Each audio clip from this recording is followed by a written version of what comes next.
Има въпроси, на които наистина не може да отговориш.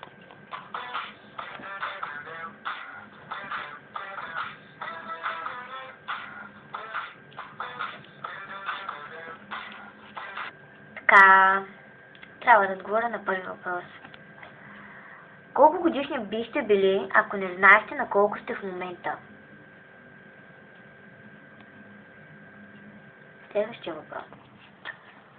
Кое е по-лошото? Да се провалиш или така и да не пробваш? По-лошото е да се провалиш, много ясно. По-лошото е да се провалиш. Така е. Един отговори въпрос. Когато вече всичко е казано и направено, в крайна сметка повече ли сте казали или повече сте направили? Когато вече всичко е казано и направено, в крайна сметка. Мисля, че...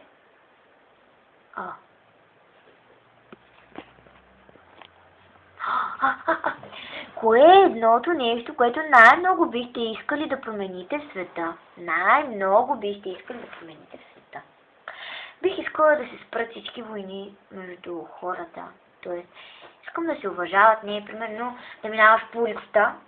Една жена, примерно, да минава по улицата. И до нея минава много хубава жена. И тя отгоре долу да огледа. Това е доста тъпо. Според мен наистина трябва да се промени това нещо. Всички хора трябва да се уважават за Бога. Как може такова нещо? Минаваш, че по улицата. Всеки човек го е правил всъщност. Следващия въпрос. Влетох се. Ако продължителността на човешкия живот беше 40 години, по какъв по-различен начин бихте го изживели? Този въпрос е много як. Значи, първо, ще да забраня на нашите да ми кажат примерно, да карам кола на 16. Ще им кажа да карам кола сега, на 14 години ще трябва да карам кола. Това е доста яко. Ще има много партита, ще има много яки работи. Просто ще бъде много яко от сега. И нещата ще да са много по-различни. Кое за вас е по-важно? Да правите нещата правилно или да правите правилните неща? Според мен по-важното за мен е да правите нещата правилно. Да, това е по-яко. Представете си, че вечеряте с 3 души, които уважавате и на които се възхищавате. Всички те започват да критикуват ваш близък приятел, който не знаят, че познавате. Критиките са безвкусни и нестойчиви. Какво ще направите? Значи, ако беше някакъв близък приятел, т.е. най-добрият ми приятел, много близък, щях просто да ги напсувам, ще ги напсувам, просто щях да им викна, защото това не е правилно все пак. Обиждат моят приятел.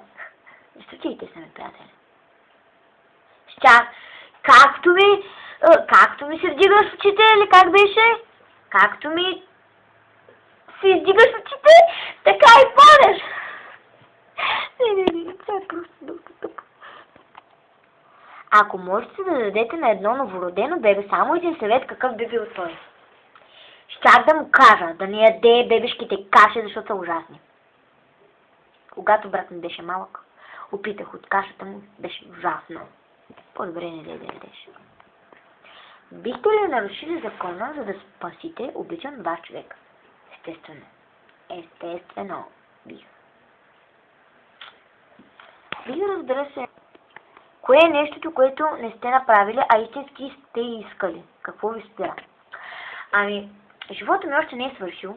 Имам време да го направя това нещо, което искам. Искам да скоча с парашут. Да. И искам да се кача на върха на Айфеловата кула. Много искам. Много. Много се яко. Ако трябваше да се преместите на място или държава, в което не живеете в момента, къде ще да отидете и защо? Значи, много мечтата ми да отида в Америка.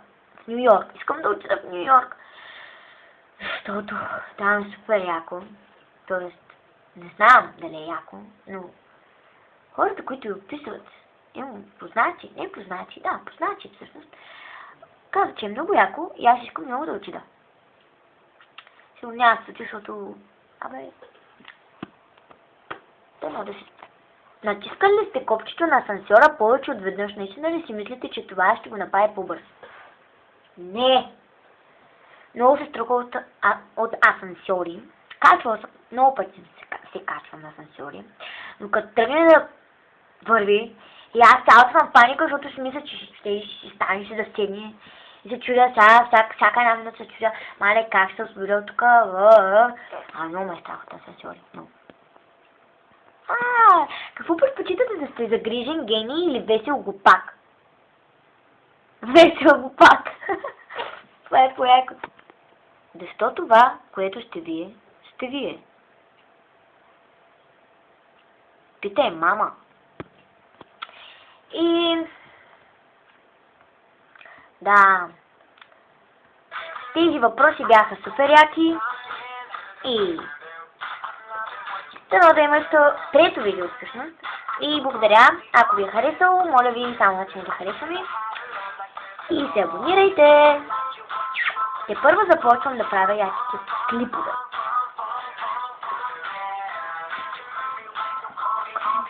Come alone,